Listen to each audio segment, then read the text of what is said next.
Hello student, आज का topic है हमारा कॉन्फ़िगरेशन स्पेस। तो आज की क्लास में हम समझेंगे कॉन्फ़िगरेशन स्पेस क्या होता है। स्टूडेंट्स को अक्सर इसमें कन्फ्यूज़न रहती है, कॉन्फ़िगरेशन स्पेस उनको समझ में नहीं आता कि क्या होता है। तो बच्चों, मैं आपको कॉन्फ़िगरेशन स्पेस स्टार्ट करने से पहले बता दूं कि फ़िज़िक्स को समझने के लिए हमें कॉमन सेंस के साथ साथ इमेजिनेशन भी करना पड़ता है, तब वो टर्म्स हमें समझ में आती हैं। क्योंकि फ़िज़िक्स में कुछ चीज़ें ऐसी होती हैं जो एक्चुअली में रियलिटी में होती नहीं है, लेकिन हमें वो माननी पड़ती हैं। तो फिज़िक्स भी कुछ ऐसी ही है जिसमें बहुत सारी टर्म्स हैं जो हमें माननी पड़ती हैं। तो कॉन्फ़िगरेशन स्पेस भी ऐसा ही एक टॉपिक है। तो चलो स्टार्ट करते हैं, देखते हैं कॉन्फ़िगरेशन स्पेस क्या होता है। बच्चों, कॉन्फ़िगरेशन स्पेस को स्टार्ट करने से पहले हम देखते हैं कि अगर कोई फ्री पार्टिकल 3 डायमेंशन में मूव कर रहा है या वो रेस्ट पर है, तो उसकी कॉन्फ़िगरेशन को पता लगाने के लिए हम बोलेंगे, ये मान लीजिए x, ये y और ये z। तो हम बोलेंगे हमें 3 कोऑर्डिनेट की ज़रूरत पड़ेगी, x, y, z। ये कोऑर्डिनेट x, y, z इस पार्टिकल की कॉन्फ़िगरेशन और पोजीशन के बारे में हमें ठीक ठीक बता पाएंगे। अगर कोई पार्टिकल, मान लेते हैं कि इस रूम में कोई पार्टिकल है, तो हमें एक इसकी इस वाली वॉल से कितनी दूरी पर है, ये फर्श से कितनी दूरी पर है और इस वाली दीवार से कितनी दूरी पर है, तो हमें इस पार्टिकल की पोजीशन का पता लगेगा। तो हमने देखा 3 डायमेंशन में किसी पार्टिकल को पता करने के लिए हमें 3 कोऑर्डिनेट की ज़रूरत पड़ेगी, 3 कोऑर्डिनेट की ज़रूरत पड़ेगी। ठीक है बच्चों, और ये बात हमने कहाँ पे की थी? 3 डायमेंशन में, 3 डायमेंशन स्पेस में। ठीक है बच्चों, अगर अब हम मान लेते हैं हमारे पास 2 पार्टिकल हैं, ये हमारा 3 डायमेंशन स्पेस है, इसमें हमारे पास 2 पार्टिकल हैं, एक पार्टिकल P1 और एक पार्टिकल P2। हमें इन दोनों की पोजीशन फाइंड आउट करने के लिए, इसकी फाइंड आउट करने के लिए हमें x1, y1 and z1 3 coordinate की ज़रूरत पड़ेगी। और सेम तरीके से इसकी पोजीशन को पता करने के लिए हमें x2, y2 and z2 3 coordinate की ज़रूरत पड़ेगी। तो 3 डायमेंशन स्पेस में 2 पार्टिकल की पोजीशन को पता करने के लिए हमें 6 कोऑर्डिनेट की ज़रूरत पड़ी। ये बात समझ में आई? और ये बात हम कहाँ पे कर रहे हैं? ये बात हम कर रहे हैं 3 डायमेंशन स्पेस में।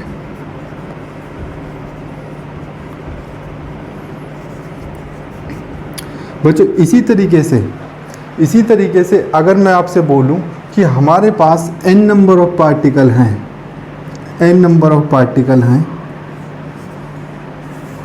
यहाँ पर 1 2 3 4 5 6 7 8 9, इसी तरीके से ये n नंबर ऑफ पार्टिकल हैं।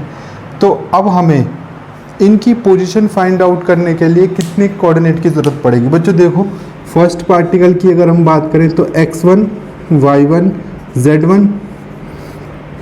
दूसरे की बात करें तो x2, y2, z2। इसी तरीके से अगर आपके पास n पार्टिकल हैं तो xn, yn, zn। तो टोटल कितने कोऑर्डिनेट हो गए हमारे पास? हमारे पास टोटल हो गए, अगर n पार्टिकल हैं तो हमारे पास हो गए 3n कोऑर्डिनेट, 3n कोऑर्डिनेट। ये बात हम कहाँ पे कर रहे हैं? 3 डायमेंशन स्पेस में। ये बात क्लियर हुई? अगर हमें एक पार्टिकल की पोजीशन को बताना है, उसकी कॉन्फ़िगरेशन को बताना है, तो हमें 3 कोऑर्डिनेट की ज़रूरत पड़ेगी। और 2 पार्टिकल की कॉन्फ़िगरेशन को बताना है तो हमें 6 कोऑर्डिनेट की ज़रूरत पड़ेगी। और इसी तरीके से अगर हम n पार्टिकल ले लें तो हमें 3n कोऑर्डिनेट की ज़रूरत पड़ेगी। अब यहाँ पे n की वैल्यू आप 4 रख दो, 4 पार्टिकल पे तो 12 कोऑर्डिनेट हो गए, 5 रख दो तो 15 कोऑर्डिनेट हो गए। तो इस तरीके से ये चीज़ जो हमने देखी, ये हमने केवल देखी 3 डायमेंशन स्पेस में।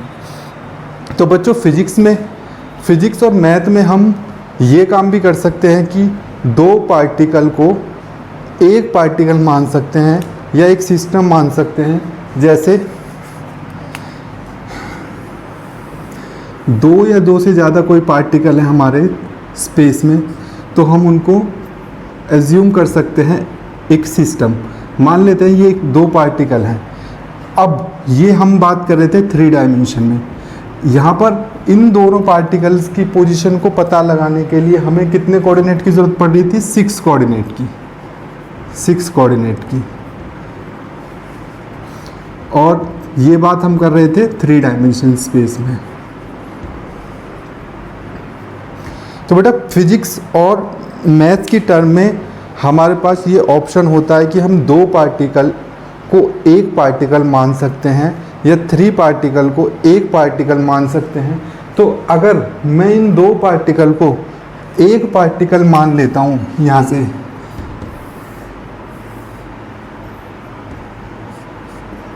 मान लेता हूँ, ये वाला पॉइंट पर हमने मान लिया इन दोनों पॉइंटों का सारा जो है मास कंसंट्रेटेड है वो इस पॉइंट पे है।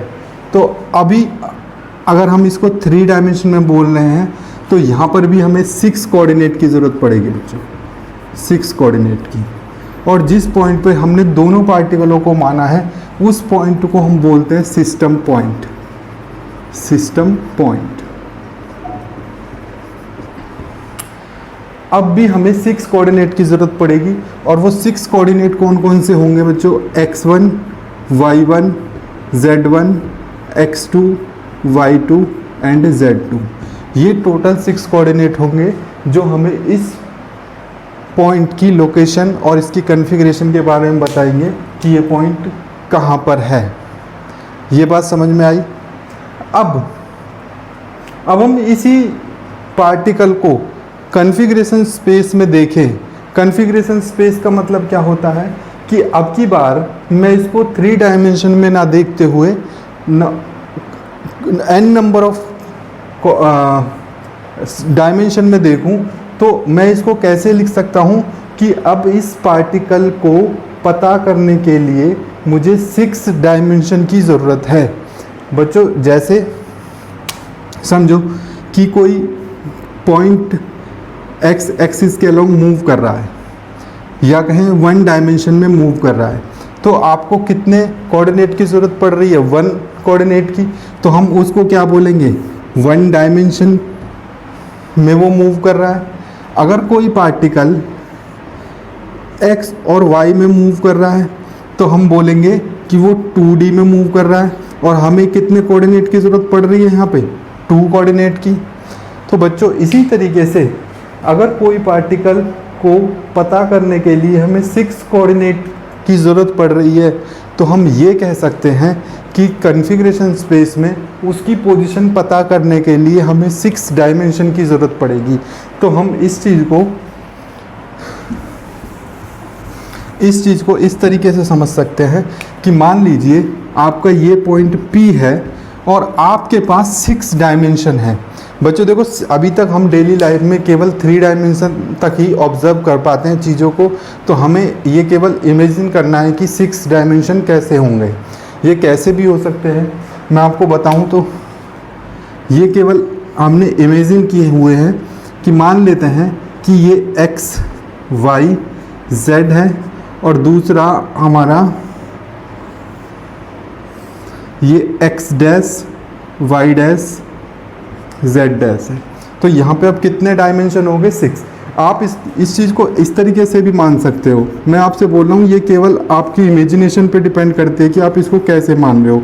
1 2 3 4 5 एंड 6।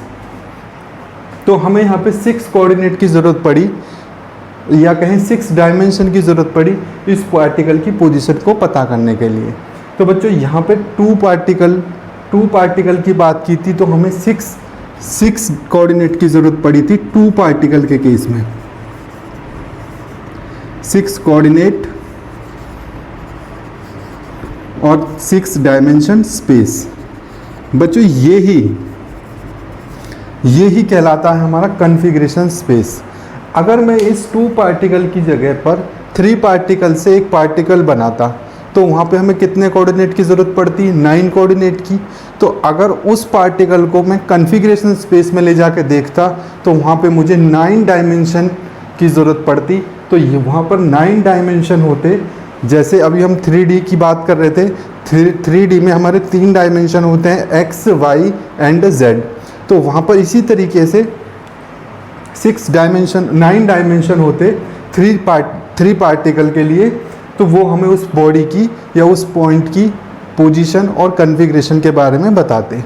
ठीक है बच्चों, सेम तरीके से मैं n पार्टिकल को लेकर एक पार्टिकल बनाऊं या एक पॉइंट बनाऊं तो मुझे कितने कोऑर्डिनेट की ज़रूरत पड़ी, मुझे पड़ी 3n कोऑर्डिनेट की ज़रूरत। तो उस कंडीशन में मुझे कितने डायमेंशन की ज़रूरत पड़ेगी, 3n डायमेंशन की। तो 3n डायमेंशन को रिप्रेजेंट करने के लिए मैंने जैसे भी बताया, तो यहाँ पर हमारे कितने डायमेंशन होंगे, 3n डायमेंशन होंगे। उस स्पेस को ही हम बोलेंगे कॉन्फ़िगरेशन स्पेस। बच्चों कॉन्फ़िगरेशन स्पेस में इस कोऑर्डिनेट को हम रिप्रेजेंट करते हैं जनरलाइज कोऑर्डिनेट के रूप में। तो जैसे बच्चों यहाँ पर हमने 2 पार्टिकल के लिए बात की थी, तो हमें कोऑर्डिनेट चाहिए थे x1, y1 and z1, x2, y2 and z2। तो इसी तरीके से जनरलाइज कोऑर्डिनेट की फॉर्म में अगर हम बात करें तो हम इसको लिखेंगे q1, q2, q3, q4, q5 and q6 इस तरीके से। और अगर आपके पास n पार्टिकल हैं तो कितने कोऑर्डिनेट हुए, 3n कोऑर्डिनेट हुए। तो इस तरीके से लिख सकते हैं x1, y1, z1, x2 up to कितने कोऑर्डिनेट हुए, 3n। यहाँ पे z आ जाएगा 3n और y हो जाएगा हमारा 3n माइनस 1 एंड x हो जाएगा हमारा 3n माइनस 2। तो टोटल कितने कोऑर्डिनेट हुए, 3n। अब इसको मैं जनरलाइज कोऑर्डिनेट की फॉर्म में लिखूंगा तो q1, q2, q3 up to q3n। तो हमें n पार्टिकल के लिए कितने कोऑर्डिनेट की ज़रूरत पड़ेगी, 3n कोऑर्डिनेट की।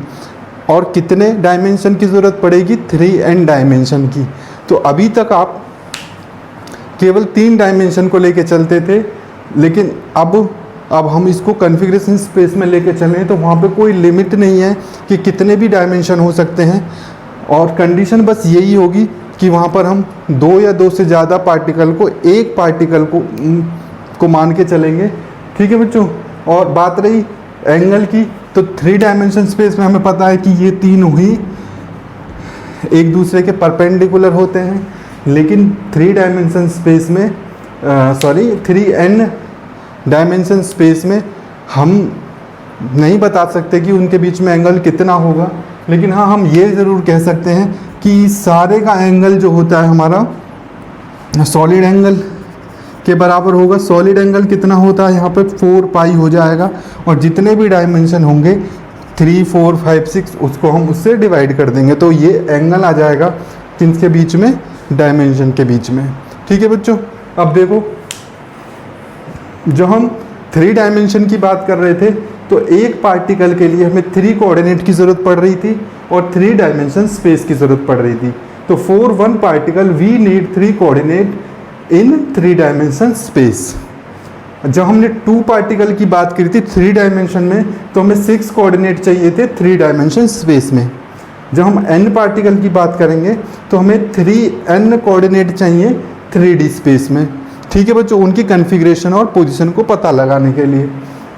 लेकिन हम बात करें कॉन्फ़िगरेशन स्पेस की, तो कॉन्फ़िगरेशन स्पेस में अब मान लो हमारा एक ही पार्टिकल है, तो हमने उसे एक ही पार्टिकल माना हुआ है, तो वहाँ पे 3 कोऑर्डिनेट की ज़रूरत पड़ी। और कितने डायमेंशन की ज़रूरत पड़ेगी, 3 डायमेंशन की। अब मान लो आपके पास 2 पार्टिकल हैं, 2 पार्टिकल, तो 3 कोऑर्डिनेट की ज़रूरत पड़ती है एक में। अब उस 2 को हमने एक बना लिया है, तो 3 × 2 6 कोऑर्डिनेट की ज़रूरत पड़ी। और कितने डायमेंशन में, 6 डायमेंशनल स्पेस में। अगर n होते तो 3n कोऑर्डिनेट की ज़रूरत पड़ेगी और 3n डायमेंशन स्पेस की ज़रूरत पड़ेगी। ठीक है बच्चों, तो यहाँ से हमने ये बात देखी कि जितने जनरलाइज कोऑर्डिनेट आपके पास उतने ही डायमेंशन की ज़रूरत आपको पड़ेगी। वो चीज़ क्या कहलाएगी? हमारी कॉन्फ़िगरेशन स्पेस। किसी पार्टिकल को या किसी पार्टिकल की पोजीशन या कॉन्फ़िगरेशन को पता करने के लिए हमें जितने जनरलाइज कोऑर्डिनेट की ज़रूरत पड़ती है उसको कॉन्फ़िगरेशन स्पेस में उतने ही डायमेंशन की ज़रूरत पड़ेगी। ठीक है बच्चों, अब डेफिनेशन की बात करते हैं। Configuration of a system can be specified by the value of n independent generalize coordinate q1 q2 q3 up to qn। Consider these n number as the coordinate of the single point. Single point वो दो से ज़्यादा particle से मिलकर बना हुआ हो सकता है। n dimensional space where q1 q2 qn from n coordinate axis. These n dimensional space is called configuration space. ठीक है बच्चों, एक एग्जाम्पल और देख लो। एग्जाम्पल देखो, जैसे मान लो आपके पास एक सिंपल पेंडुलम है।